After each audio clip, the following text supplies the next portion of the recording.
120분 만에 중국을 전멸. 미국의 신무기에 전 세계가 경악. 뛰어난 스텔스 능력 덕분에 탐지되지 않음. 이 괴물들은 초음속 속도로 하늘을 활공하며 폭탄과 총탄을 퍼부어 적을 전멸시킵니다. 적은 눈앞에서 벌어지는 이 재앙을 막을 방법이 전혀 없습니다. 이는 미 공군이 B-21 레이더 폭격기를 배치해 중국을 공격하는 시나리오에서 정확히 일어날 수 있는 일입니다. 세계에서 가장 강력한 폭격기가 될 것으로 예상되며 하늘에서 미국의 확고한 지배력을 공고히 하고 글로벌 전략 역학을 잠재적으로 변화시킬 B-21 레이더는 미국의 적들에게 진정한 중대한 위협입니다. 계속 지켜봐 주세요. 최신 업데이트를 위해 채널 좋아요와 구독도 잊지 마세요. 모의 시나리오에 따르면 B-21 레이더와 중국 인민해방군 PLA 간의 충돌은 대만 해협에서 본토 해군이 대규모 군사력을 과시하면서 시작됩니다. 이 군사 활동에 대한 정보를 위성정찰 네트워크를 통해 입수한 미국은 상황을 감시하기 위해 항공모함 타격군을 배치합니다. 이에 대응하여 PLA는 우위를 점하기 위해 지상에 설치된 이동식 발사대에서 DF-21 미사일을 대량으로 발사합니다. DF-21 또는 둥펑-21은 중국에서 개발 및 제조된 중거리 탄도 미사일입니다. 2013년에 DF-21D 변형은 미국 항공모함 크기의 목표물에 대해 성공적으로 테스트되었습니다. 이 미사일은 최대 1550km의 사거리와 높은 기동성, 단 20m의 목표 편차라는 극도의 정확성을 자랑합니다. 이러한 강력한 파괴력과 기습 효과가 결합되어 중국의 미사일은 미국 항공모함 타격군을 위험에 빠뜨리며 이들은 회피하고 요격 미사일을 발사하기 위해 모든 노력을 기울입니다. 다행히도 탄도미사일은 움직이는 표적을 정확히 명중할 수 있는 능력이 제한적이어서 미국 군함들은 가까스로 재앙을 피합니다. 그러나 이 아슬아슬한 상황은 워싱턴을 분노하게 만들기에 충분하며 반격 명령이 내려집니다. 4시간 후 오늘 영상의 주인공들이 등장합니다. 그것은 미 공군 제8 공군 소속의 B-21 레이더 폭격기 함대로 중국 푸젠성 해안으로 향하고 있습니다. B-2 스피릿의 후속작이자 대폭 업그레이드된 B-21 레이더는 재래식 및 핵무기를 모두 탑재할 수 있는 대륙간 전략 스텔스 폭격기입니다. 또한 정찰 항공기 및 전투관리 플랫폼으로도 작동할 수 있습니다. 인도 태평양 지역에서 중국과의 잠재적 충돌에서 미국이 큰 우위를 점하거나 심지어 승리하는 데 중요한 역할을 할 것으로 기대됩니다. 전쟁이 발발할 경우 B-21 레이더는 스텔스와 전자 교란 능력 덕분에 레이더 방어망과 방공 시스템을 뚫을 수 있을 것으로 믿어집니다. 또한 중국의 강력한 접근 차단 지역 거부 A2 앞방어망을 돌파하여 주요 목표를 파괴하는 지상 공격을 수행할 수 있습니다. 이는 베이징이 스텔스 항공기를 보유한 현대적인 공군, 광범위하고 다양한 방공 시스템을 갖추고 있어 긴급한 문제가 될 수 있습니다. 게다가 미국 해군 함대를 저지할 수 있는 장거리 대함 및 지상 공격 미사일도 보유하고 있습니다. 보고서에 따르면 B-21은 적의 주요 시설, 지휘 및 통제센터, 그리고 레이더 기지를 돌파하여 파괴할 것으로 예상됩니다. 폭격기가 탑재할 수 있는 많은 폭탄과 미사일, 중 GBU-57, 벙커 버스터, GBU-31, JDAM 위성 유도 폭탄, JASSM, ER 순항 미사일이 포함될 것으로 보입니다. 충돌 시나리오로 돌아가면 배치 후 B-21 함대는 중국 방공망의 핵심을 이루는 첨단 군사 레이더 시설을 목표로 삼습니다. 이제 하늘 추적 장비는 금속 더미로 변했으며 중국의 방공망은 적을 찾을 수 없게 되어 크게 약화됩니다. 그 결과 이들은 B-21 함대의 다음 표적이 됩니다.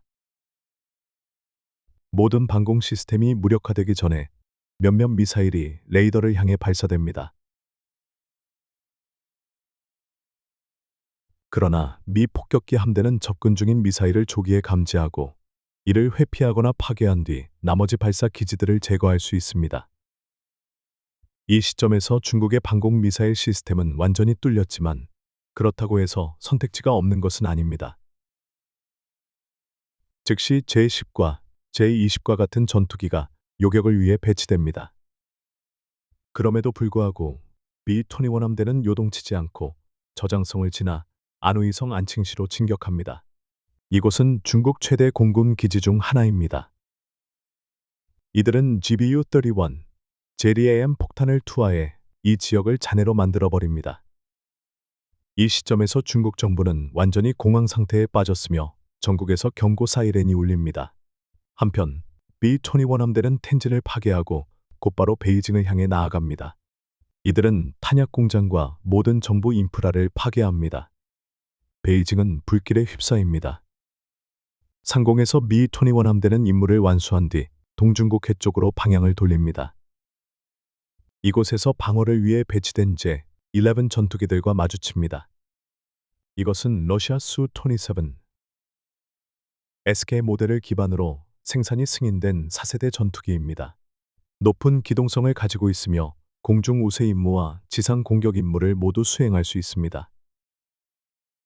이 전투기는 30문 대포 레이더 유도, PL-12공대공 미사일적 외선 유도 단거리, PL-9 미사일 PL-8, 공대공 미사일 중거리 BPL-R, 77 미사일 중투한장, 거리 BPL-R 27 미사일 단거, 리비PL-R 73 미사일, 로무장되어 있습니다.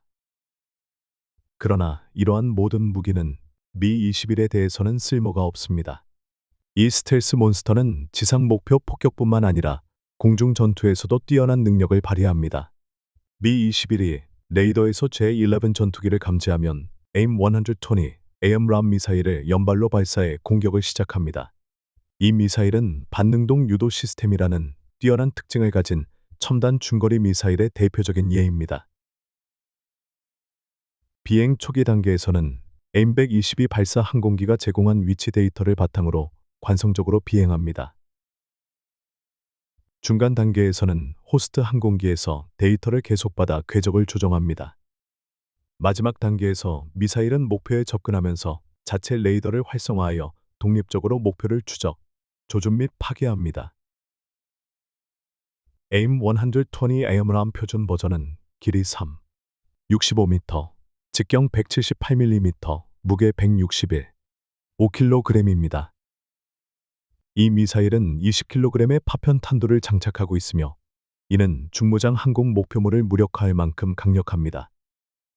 AIM-120 AMRAAM은 여러 차례 업그레이드를 통해 통합 레이더 시스템, 사거리, 발사 항공기와의 안전한 데이터 링크에서 상당한 개선을 이루었습니다. 최신 버전에서는 마하 4의 속도로 비행하며 버전에 따라 105에서 180km 거리의 목표를 파괴할 수 있습니다. 이처럼 엄청난 파괴력을 갖춘 미사일 덕분에 몇 초 만에 B-21 함대를 추격하던 대부분의 중국 전투기들은 불길에 휩싸여 바다로 추락합니다. 이렇게 해서 B-21 폭격기는 임무를 성공적으로 마치고 기지로 귀환합니다. 이 공습은 중국에 큰 타격을 줄 것입니다. 이는 단지 군사, 산업 및 행정 역량에 대규모 피해를 입히는 것뿐만 아니라 특히 극동 지역에서 미국과 경쟁하려는 중국의 야망을 약화시키기 때문입니다. 게다가 중국 군사 기획자들은 B-21 폭격 임무가 미국의 상당한 선전 승리를 가져다 줄 것을 두려워합니다. 이러한 측면을 고려하지 않더라도 Mi-21의 전술적 승리는 이미 기술 경쟁에서 중국이 미국에 얼마나 뒤처져 있는지를 보여줍니다. 이는 중국의 스텔스 전투기 A2A 전략, 뚫을 수 없을 것으로 여겨졌던 통합방공 네트워크, 그리고 더 큰 해군마저도 미국 폭격기가 본토를 공격하는 것을 막을 수 없다는 것을 입증합니다. 또한 이러한 실패는 작은 빈공국들을 끌어들이기 위한 베이징의 내러티브를 약화시킬 것입니다. 그 내러티브는 한때 빈곤하고 인구 과잉 상태였던 제3세계 국가였던 중국이 번영하고 발전된 강대국으로 탈바꿈해 세계의 지배적인 강국으로서 미국을 대체하려 한다는 이야기입니다. 이제 질문은 다음과 같습니다. 방금 제시된 시나리오가 얼마나 현실적일까요? 현재 Mi-21 레이더 폭격기는 아직 제한된 생산 단계에 있으며 첫 번째 배치가 2027년까지 가동될 것으로 예상됩니다. 따라서 설명된 시나리오는 전적으로 미국의 유리한 가상의 장점을 기반으로 하고 있습니다. 한편 중국과 같은 광대한 국가를 공격하려면 설사 몇몇 전략적 목표만 겨냥하더라도 미국은 약 100대의 미-21 폭격기를 보유해야 심각한 위협을 가할 수 있을 것입니다. 더욱이 현재 상황을 기준으로 보면 남중국해 지역과 중국 주변의 공중 및 해상 공간에서 베이징이 상당한 홈필드 이점을 가지고 있다고 대부분의 전문가들이 믿고 있습니다.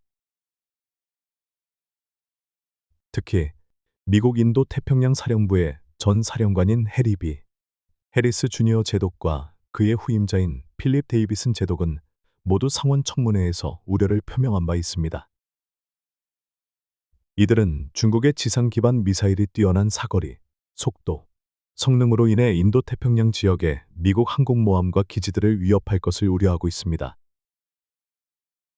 또한 2022년 스팀슨 센터 웨비나에서 미국 해병대 부사령관인 에릭 스미스 장군은 동아시아에서 장기적인 충돌을 지속할 수 있는 물류가 미국의 또 다른 도전이 될 것이라고 인정했습니다. 란과 CSI와 같은 서구 연구 그룹이 실시한 시뮬레이션 전략을 종합해보면 미국이 결정적인 승리를 거두지는 못했다고 나타났습니다. 그러나 미-21 레이더는 중국과의 대결에서 전략적 우위를 확보하려는 미국 이니셔티브의 핵심 구성 요소입니다. 이와 함께 미국은 군사작전을 위한 일련의 혁신적인 개념을 도입했습니다. 여기에는 원정 전진 기지 작전 나버, 분산 해상 작전 디아머, 함대 과부하 전략이 포함됩니다. 남중국해와 동중국해의 미국 우방국이 통제하는 섬들로부터 작고 이동이 쉬우며 탐지가 어려운 연안 전투 연대가 중국 전함의 장거리 공격을 가할 수 있습니다. 또한 유인수 상함 음무인 시스템 A 부책임을 전하면서도 큰 함대 수준의 작전에 집중하게 됩니다. 게다가 이 계획에는 Rapid Dragon이라는 개념도 포함됩니다. 이 전략에서 C-130 JHCUX, MC-130 Commander, The Second, C-17 Global Master, The Third와 같은 대형 수송 및 급유 항공기가 대형 팔레트에 로드된 수십 개의 미사일을 배치하여 중국의 레이더, 센서 및 킬체인 시스템을 압도합니다. 이 전반적인 전략 내에서 미-21 폭격기의 역할은 중국 EA-2 아방어층을 무력화하고 돌파하는 것입니다. 구체적으로 레이더 폭격기는 중국의 방어를 뚫고 적의 핵심 인프라를 파괴하는 지상 공격을 수행할 것입니다. 이는 앞서 영상에서 설명된 시뮬레이션과 동일합니다. 긴 사거리, 스텔스 능력, 핵무기 배치 옵션을 갖춘 미-21은 중국과의 잠재적 충돌 시 첫날 작전에 투입되도록 설계되었습니다. 이는 인도 태평양 지역 어디에서나 발생할 수 있는 위기에 대응하는 데 필요한 시간을 크게 단축시킬 것입니다. 그렇다면 미-21 레이더가 적에게 파괴적인 피해를 입히고 파멸적인 공격으로 압도하기 위해 극복해야 할 방어 시스템은 무엇일까요? 시뮬레이션 시나리오에 따르면 미-21이 본토 공습을 성공적으로 실행하기 위해 뚫어야 하는 중국 방어 시스템은 4가지 주요 요소로 구성되어 있습니다. 첫 번째이자 가장 쉬운 도전 과제는 거리입니다. 실제로 베이징의 전략은 미국과 그 동맹국이 대응할 수 있는 범위를 훨씬 초과하는 사거리를 가진 미사일을 개발하는 것입니다. 이러한 미사일은 미국 해군과 공군에 대한 효과적인 억제책을 만들기 위해 인공섬에도 배치됩니다. 그러나 미-21은 대륙간 작전 능력을 갖추고 있어 북미 기지에서 이륙하더라도 몇 시간 안에 중국 영공에 도달할 수 있습니다. 또한 필요시 공중에서 급유를 받을 수 있습니다. 괌이나 필리핀에서 발사된다면 레이더는 더 짧은 시간 내에 적을 공격할 수 있을 것입니다. 두 번째이자 아마도 가장 중요한 중국 방어 시스템 요소는 첨단 레이더 네트워크입니다. 미-21의 방출 신호는 최소화되어 있지만 특히 공중 급유 중에는 일부 PLA더에 탐지될 수 있습니다. 이와 관련하여 중국의 첨단 ILC, LED 스텔스 레이더 시스템은 미-21에 상당한 도전 과제를 제시합니다. 이 시스템은 500km 이상 떨어진 항공기를 추적할 수 있는 능력을 갖추고 있습니다. 따라서 미-21의 첨단 스텔스 기능이 ILC AD에 탐지되지 않고 우회하기에 충분할지 여부는 불확실합니다. 이러한 점에서 미-21이 중국 영토 깊숙이 침투할 수 있을 가능성은 여전히 의문입니다. 미-21이 대처해야 할 중국 방어의 세 번째 요소는 육상, 해상, 그리고 심지어 전투기와 폭격기에서 발사된 미사일 방어 시스템의 광범위하고 계층적인 네트워크입니다. 여기에는 최대 사거리 400km를 자랑하며 스텔스 항공기를 탐지할 수 있는 러시아 JS-400 시스템이 포함됩니다. 또한 중국은 HQ-9이라는 자국산 중장거리 지대공 미사일을 보유하고 있습니다. 이 미사일은 항공기, 순항 미사일, 공대지 미사일, 전술 탄도 미사일 등 다양한 공중 위협을 목표로 할 수 있습니다. HQ-9은 최대 속도 마하 4, 이 사거리 200km, 고도 30km의 성능을 자랑하며 충분한 숫자로 발사되고 레이더 시스템이 온전한 경우 미-21에 상당한 문제를 야기할 수 있습니다. 마지막으로 중국의 방공 시스템에서 미-21에게 가장 위험한 요소는 PLA 공군의 스텔스 전투기 함대입니다. 여기에는 J-20과 잠재적으로는 F-35 라이트닝 세컨과 동급으로 여겨지는 J-31B가 포함됩니다. 또한 중국은 H-20이라는 자체 스텔스 폭격기를 적극적으로 개발 중입니다. 현재 이 폭격기에 대한 정보는 2016년 9월 최초 발표 이후 매우 제한적입니다. 2024년 3월 한 중국 관리는 개발에 더 이상 큰 어려움이 없으므로 H-20이 곧 공개될 것이라고 밝혔습니다. 이 스텔스 폭격기에 대한 주목할 만한 세부 사항은 2023년 중국 연구팀이 실시한 컴퓨터 시뮬레이션에서 HA-22B-21과의 대결에서 미사일의 예측 불가능한 궤적 덕분에 승리할 것이라는 결론을 내렸다는 점입니다. 그럼에도 불구하고 미국은 중국의 미래 폭격기에 대해 걱정하지 않습니다. 익명의 펜타곤 정보 관계자에 따르면 H-20의 문제는 설계에 있으며 이는 특히 이미 배치되고 있는 미국의 첨단 플랫폼과 동등한 수준에 미치지 못한다고 평가됩니다. 더 나아가 베이징은 H-20을 B나 미-21과 유사하게 작동하도록 하는 데 있어 상당한 기술적 어려움에 직면해 있습니다. 이 관계자는 H-20이 곧 공개될 것이라는 중국의 주장에 대해 회의적인 태도를 보였으며 공개되더라도 PLA에 필요한 능력이나 숫자를 제공할 것이라고 보장할 수는 없다고 밝혔습니다. 전반적으로 미-21 레이더는 중요한 전략 임무를 수행할 수 있는 첨단 무기입니다. 그러나 미국이 중국에 심각한 위협을 가하기 위해서는 최소 100대의 미-21 폭격기 함대가 필요할 것입니다. 따라서 일부 미 공군 정책 전문가들은 인도 태평양 지역에서 중국에 대응하는 데 필요한 장거리 전력 투사 능력을 제공하기 위해 미-21의 생산 속도를 상당히 높여야 한다고 주장합니다. 이는 기한과 예산을 맞추기 위해 공군이 생산 속도를 2배로 늘리고 비용을 절감해야 하며 방위 산업계에 상당한 압박을 가할 것입니다. 한편 일부 비평가들은 미국 군대가 막대한 재정을 투자했음에도 비효율적인 결과만을 낳고 한계에 다다르고 있다고 주장합니다. 이는 과장된 이야기일 수 있지만 과거 연구개발 실패와 예산 초과를 감안할 때 미-21이 기한을 맞출지에 대한 의문은 근거가 없는 것은 아닙니다. 더 중요한 점은 미-21이 충분한 숫자로 배치되더라도 현대적인 레이더, 미사일, 스텔스 전투기 등 중국의 강력한 방어 시스템에 직면하게 될 것이므로 성공 가능성은 여전히 낮을 것이라는 점입니다. 게다가 현대 전쟁에서의 승리는 포괄적이고 복잡한 전략을 요구합니다. 여기에는 인력, 경제, 외교적 요소에 대한 신중한 고려가 포함됩니다. 아무리 강력한 항공기일지라도 하나의 유형에만 의존해서는 중국과 같은 강대국과의 무장 충돌에서 성공을 보장할 수 없습니다. 우리의 영상은 여기서 마무리됩니다. 위 시나리오에 대한 여러분의 생각은 어떠신가요? 아래 댓글에서 함께 논의해 봅시다.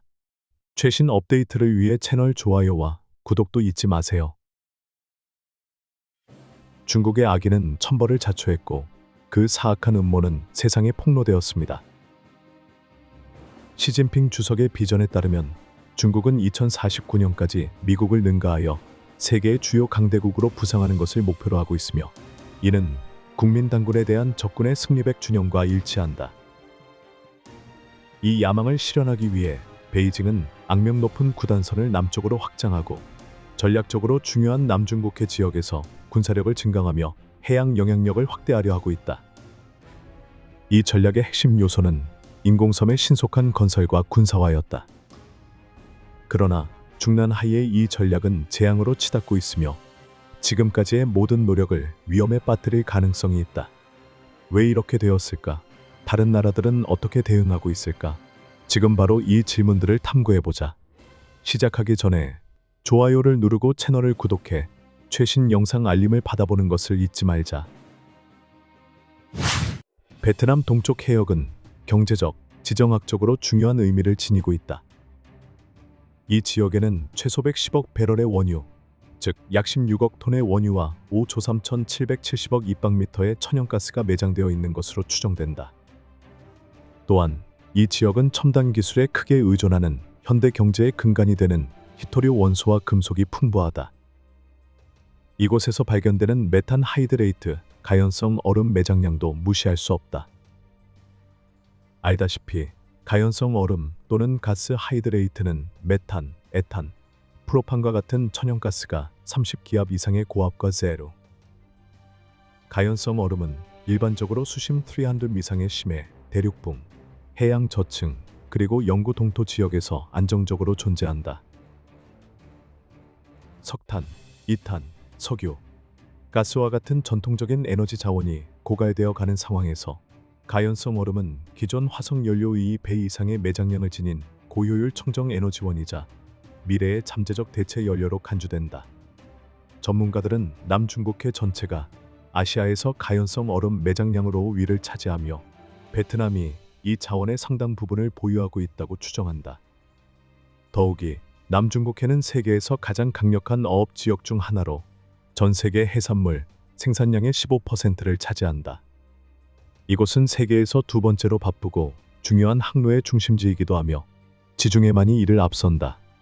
2021년 평가에 따르면 남중국해는 연간 5조 3천억 달러 규모의 무역을 처리하며 이는 전 세계 국제 상업의 22%를 차지한다. 여기에는 세계 석유 운송 의사 10% 해상, 무역의 60%, 전 세계 해상 운송량의 3분의 1이 포함된다. 간단히 말해 남중국해를 지배하는 자가 이 지역에 의존하는 모든 국가의 운명을 통제하는 것이다. 그리고 이를 실현하려는 명백한 야망을 보여준 나라는 다름 아닌 중국이다. 베이징은 남중국해에서 점점 더 공격적인 행동을 정당화하기 위해 악명 높은 구단선 지도를 내세워 남중국해 표면 의 90%, 즉 파라셀 군도와 스프레틀리 군도를 포함한 지역의 주권을 주장하고 있다. 이는 중국만이 인정하는 근거 없는 주장에 기초하여 중국은 인공섬을 건설하고 활주로, 경납고, 레이더 기지, 방공 무기 및 대함 미사일 시스템으로 군사화했다. 이러한 인공섬을 통해 베이징은 무역로를 쉽게 보호하고 천연 자원을 활용하며 다른 국가들의 접근을 차단하거나 최소한 이 자원을 이용하려면 높은 대가를 치르게 할 수 있다고 믿는다. 그러나 현실은 중국이 아무리 많은 인공섬을 건설하더라도 남중국해는 지정학적으로 제1도련선 안에 갇혀 있다는 것이다. 그리고 이 문제가 베이징에게 충분히 골칫거리가 아니라는 듯 일본, 대만, 필리핀과 같은 제1도련선 내 대부분의 영토는 중국의 최대 전략적 라이벌인 미국과 긴밀한 관계와 동맹을 맺고 있다. 이 지정학적 네트워크 덕분에 미 해군은 남중국해 주변 항로의 일련의 교차점 초크포인트를 쉽게 봉쇄하여 중국 본토로의 해상 무역을 방해하거나 차단할 수 있다. 이러한 초크포인트 중 가장 중요한 곳은 말라카 해협으로 이는 말레이시아와 싱가포르를 인도네시아와 분리하는 800km의 수로이다. 이 해협은 중국 무역의 90% 특히 대부분의 석유와 천연가스 수입이 통과해야 하는 곳이다. 중국의 이 초크포인트에 대한 심각한 의존은 말라카 딜레마로 알려져 있다. 베이징은 이 딜레마를 지역에서의 영토 야망을 확장하기 위한 구실로 자주 사용하며 인공섬을 건설하고 군사화하고 있다. 이론적으로 중국 본토는 말라카 및 기타 초크포인트 근처에 더 많은 함선, 항공기, 미사일을 배치하여 영향력을 확대하고 미 해군이 제1도련선에 더 많은 자원을 할당하도록 강요할 수 있다. 요컨대 중국은 남중국해의 암초, 섬, 산호초에서 기능적 통제권을 확보하고 이를 통해 자국의 이익을 증진시키고 보호하고자 한다. 이에 반해 남중국해에 대한 주권을 보유하고 있고 베이징에 의해 경제 수역이 침범당하고 있는 필리핀, 말레이시아, 베트남과 같은 국가들은 불리한 위치에 놓인다. 국제관계에서는 강자가 할 수 있는 일을 하고 약자는 결과를 감내해야 한다. 실제로 중국은 1974년 남베트남으로부터 파라셀 군도를 점령한 이후 군사적 조치를 통해 남중국해에서 영향력을 확대해왔다. 그러나 2012년 필리핀으로부터 스카버러 암초를 장악한 후 베이징은 현대 전략을 본격적으로 시작했다.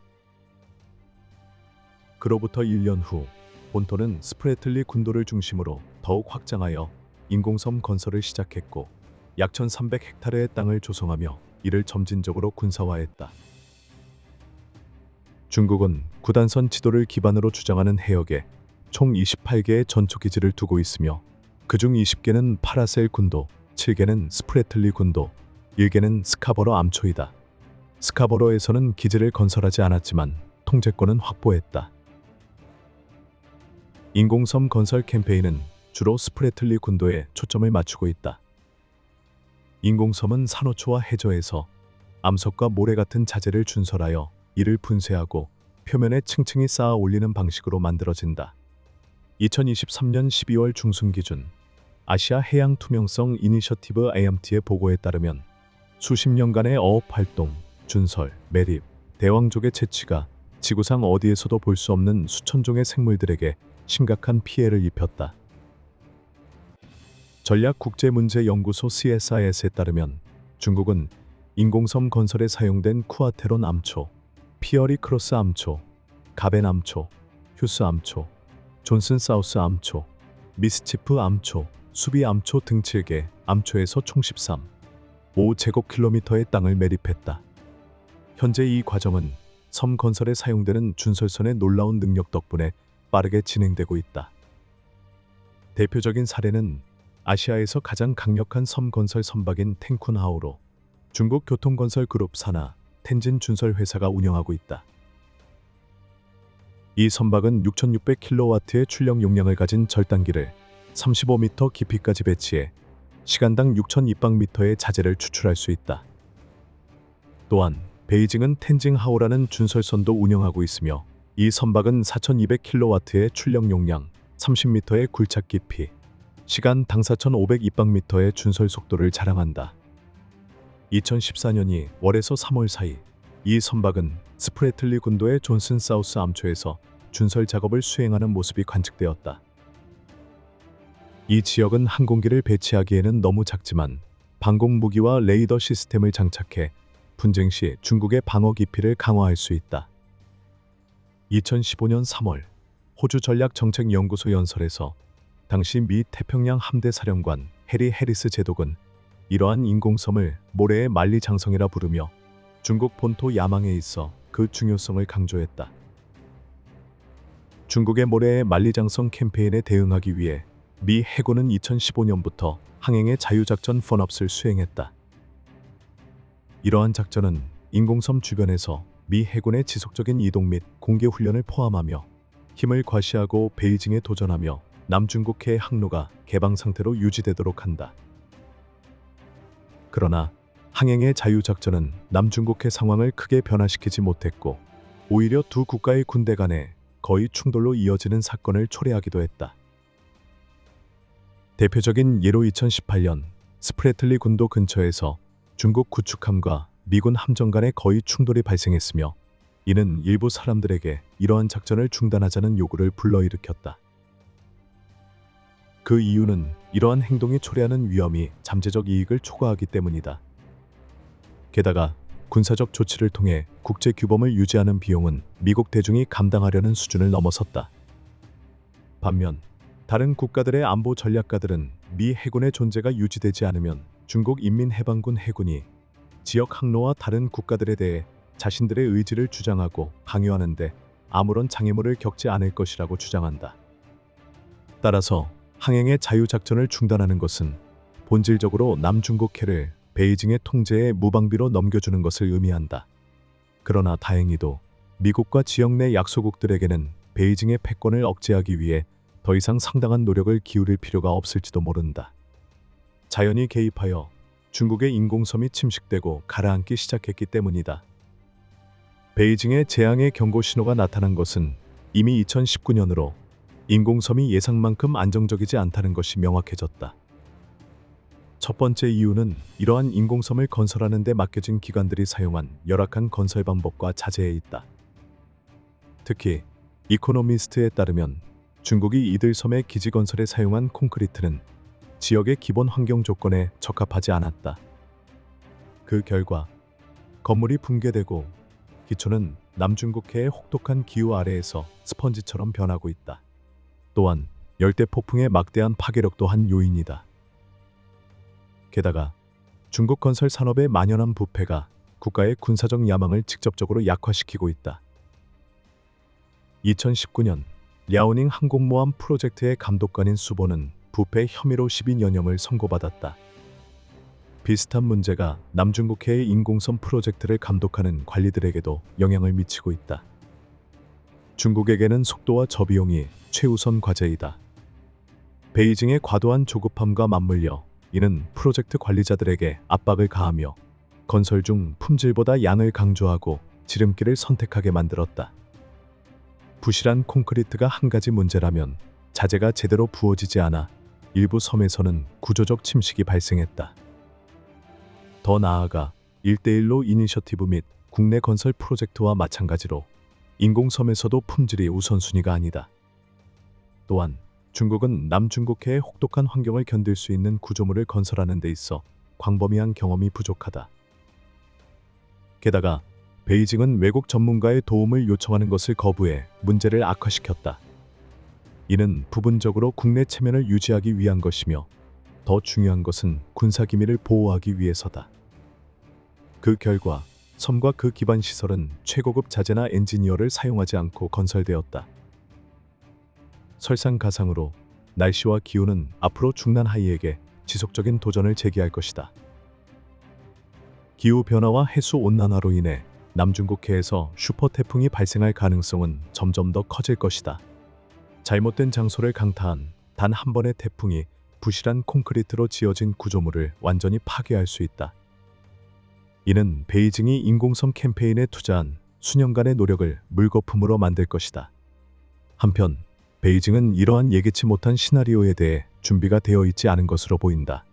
게다가 이러한 인공섬은 방파제나 기타 보호 기반 시설 없이 건설되었다. 기후가 따뜻해지고 남극과 북극의 빙하가 녹아 해수면이 상승하면 이 섬들은 그 모든 결과를 감당해야 할 것이다. 나사의 연구에 따르면 1992년 이후 전 세계 해수면은 10cm 이상 상승했으며 매년 약 9mm씩 계속 상승하고 있다. 나사는 2050년까지 미국 해안선의 해수면이 현재보다 25°C 더 높아질 것으로 예측하고 있다. 전 세계 온도가 상승함에 따라 빙하는 더 빠르게 녹을 것이며 해수면 상승 속도도 더욱 가속화될 것이다. 1993년에서 2002년 사이와 비교했을 때 2013년에서 2022년 사이에 해수면 상승은 2배가 되었다. 이 상승이 세기 말까지 얼마나 증가할지는 불확실하지만 기후변화에 관한 정부 간 협의체 IPCC는 최선의 시나리오에서는 해수면 2100년까지 2855 상승할 것으로 추정한다. 그러나 국가 간 경쟁과 갈등이 환경 문제보다 우선하는 최악의 시나리오에서는 해수면이 최대 1.5 상승할 수 있다. 이러한 수치를 바탕으로 보면 해수면 아래에 건설되고 보호 시스템이 없는 중국의 인공섬들이 침식과 해수면 상승에 대항할 가능성은 거의 없음을 알 수 있다. 해수면 상승 문제는 중국이 인공섬을 건설하기 위해 산호초와 맹그로브를 파괴했다는 점을 고려할 때 더욱 심각하다. 이는 해안선을 보호하는 자연 방어막이다. 산호초는 해안에 도달하기 전에 파도의 에너지를 최대 97%까지 흡수해 해안 지역 공동체를 폭풍으로 인한 해수면 상승과 침식으로부터 보호한다. 또한 산호초는 얕고 평평한 표면에서 퇴적물이 자연스럽게 쌓이도록 한다. 이는 맹그로브가 성장할 수 있게 하며 맹그로브의 뿌리와 줄기가 파도와 폭풍 해일의 에너지를 흡수하여 추가적으로 방어한다. 산호초와 맹그로브는 함께 해수면 상승과 폭풍 해일 같은 현상에 대한 첫 번째 방어선을 형성한다. 그러나 중국은 이 생태계를 야망 때문에 파괴했으며 암석과 모래 같은 자재를 산호초와 해저에서 준설하여 인공섬을 건설했다. 다시 말해 이 섬들이 따뜻해지는 기후를 견디기 위해 필요로 했던 첫 번째 방어선을 스스로 허물어버린 것이다. 해수면은 상승하고 폭풍은 더 강력하고 빈번해지고 있으며 상황은 점점 악화되고 있다. 이러한 행동의 재앙적 결과를 해결하기 위해 2019년 베이징은 스프레틀리 군도에서 산호초 복원을 시작할 계획을 발표했다. 중국 자연자원부에 따르면 산호초 보호 및 복원을 위한 시설이 피어리 크로스 암초, 수비 암초, 미스치프 암초에 설립되었다. 또한 손상되거나 파괴된 산호초를 확인하기 위해 추가 지역을 조사하고 자연 및 인공적 방법을 혼합하여 복구를 지원할 계획이라고 한다. 그러나 중국은 이 분야에서 많은 경험이나 강력한 실적을 가지고 있지 않으며 문제를 해결하기보다는 남을 비난하는 데 더 뛰어난 모습을 자주 보여왔다. 예를 들어 2015년 중국 국가해양국은 인공섬 건설이 스프레틀리 군도의 생태계를 변화시키지 않았다고 주장했으나 텐징하오와 같은 준설선이 산호초를 무자비하게 파괴한 것은 분명했다. 또한 중국은 과도한 어업과 자연적 원인으로 인해 건설이 시작되기 훨씬 전부터 산호초가 이미 손상되었다고 주장했다. 이러한 기록으로 인해 2019년 베이징의 약속을 신뢰하는 사람은 거의 없다. 현재까지 약 5년이 지난 지금도 스프레틀리 군도에서 산호초 복원을 적극적으로 진행 중이라는 명확한 증거는 거의 없다. 아마도 해수면 상승과 강력한 폭풍의 가능성이 높아짐에 따라 중국은 약속을 이행하지 않을 수 없게 될 것이다. 본토는 인공섬을 건설하고 군사화하는데 막대한 인력과 자원을 투자했을 뿐만 아니라 국가적 명성까지 걸었다. 그러나 그 대가로 얻은 것은 무엇일까? 지금까지는 거의 아무것도 얻지 못했다.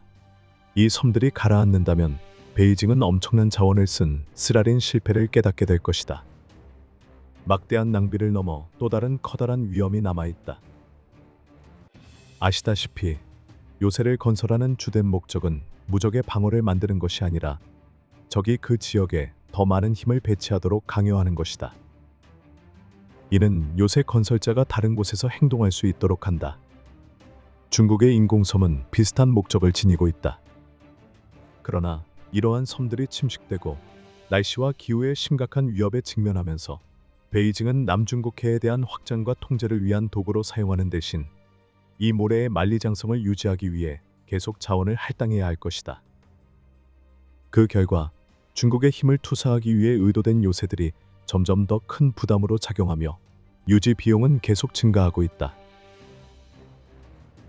어떤 면에서 남중국해의 인공섬이 직면한 문제는 중국의 역사 일부를 반영한다고 할 수 있다. 중국은 항상 광활한 나라였지만 그 잠재적 힘을 완전히 실현하지는 못했다.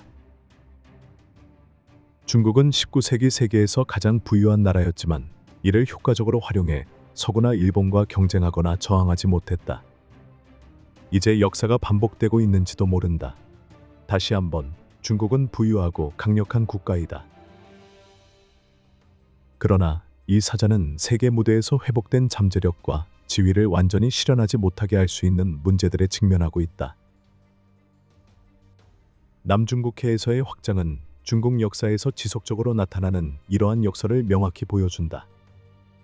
처음에는 인공섬 건설 캠페인이 지역적 우위를 강화하는 본토의 입지를 강화할 것처럼 보였다.